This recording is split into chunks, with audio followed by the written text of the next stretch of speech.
I was looking at that pinned comment every day and I noticed that it got 51 likes and then it stopped. So I thought I needed to just get this video out, and luckily enough I needed to go to OBS. But yeah, I do apologize to the people that wanted an update. I didn't know that there were this many, because the last video was, it didn't perform as well as I thought it would. I didn't perform as well as I thought it would, because the video that I just posted now this weekend got to, I think, 1,000 views in less than 2 days, whereas the other one got to 1,000 views in a month. So it's like, hey, Yazimani, this is gonna be wasting everybody's time, because now I'm gonna be damaging my content by saying things, and even when I watch the YouTube video back, it's like, hey, I don't want to listen to myself talking.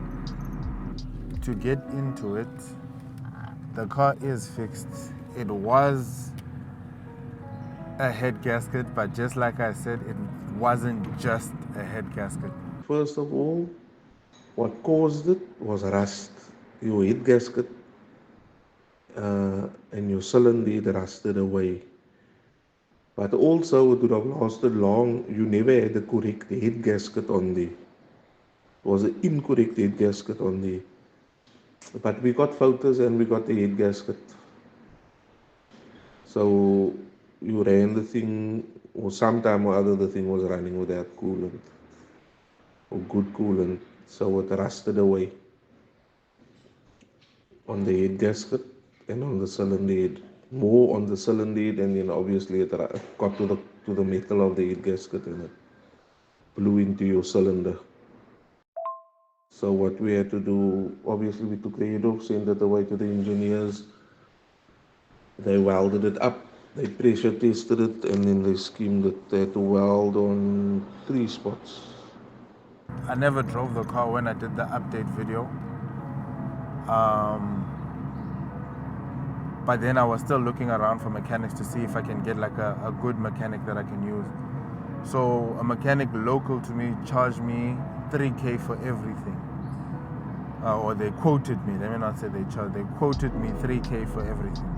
So which is, it was split up into 2K being their labor for the job, and then the K was basically the quote for the parts, or an estimation on how much it would cost me for the parts.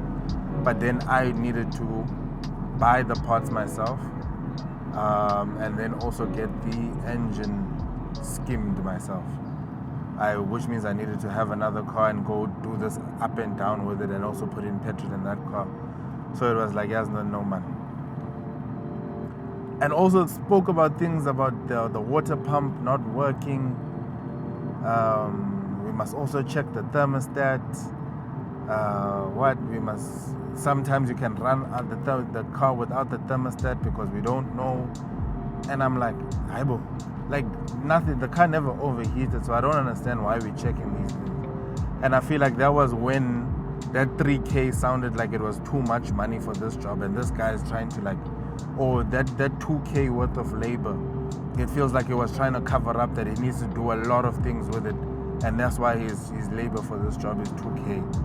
And that was like kind of like a red flag for me. But the mechanic that I used, their labor was actually 3K. And all in all, everything came up to, I think, 4.9 for everything to be sorted out. And like you heard in the voice note, they needed to weld the cylinder, recondition it, all of that stuff. I didn't get the pictures. So the situation, like a lot of people might be saying like, yo, 4 and 4.9 for head gasket and stuff like that, yo, it's quite expensive, ABC. And then sometimes I wonder to myself, but hey, Yazanoni, if I bought a new car now, like let's just say for instance I bought a new Polo Vivo, those things started around like what, 4,000 Rand a month. This is why I said option A will never happen, but now I just wanted to like explain it.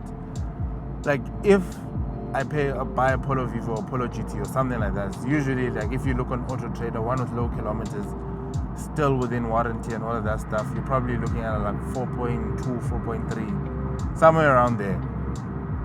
You know, for a low kilometer Polo Vivo where you'd feel like, you know what, this is my car, I bought it brand new. Yeah, well, so you're gonna be paying that. You're gonna be putting insurance on that. So you're paying 4.2, 4.3 for the car. You're paying over 1,000 Rand for insurance. So already every month you are paying that 5K. Yeah, well, every month you are paying that 5K without fail.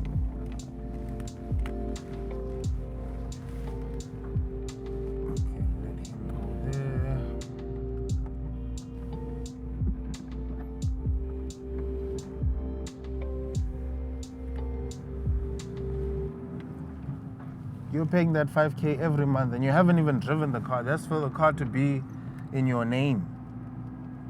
You haven't even driven it.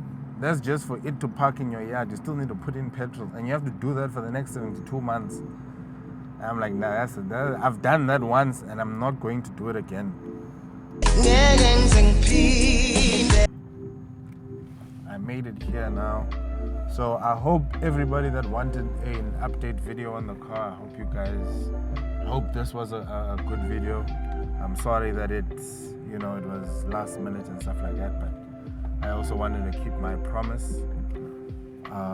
So yeah, thank you for watching, and I'll check you on the next one. Bye bye.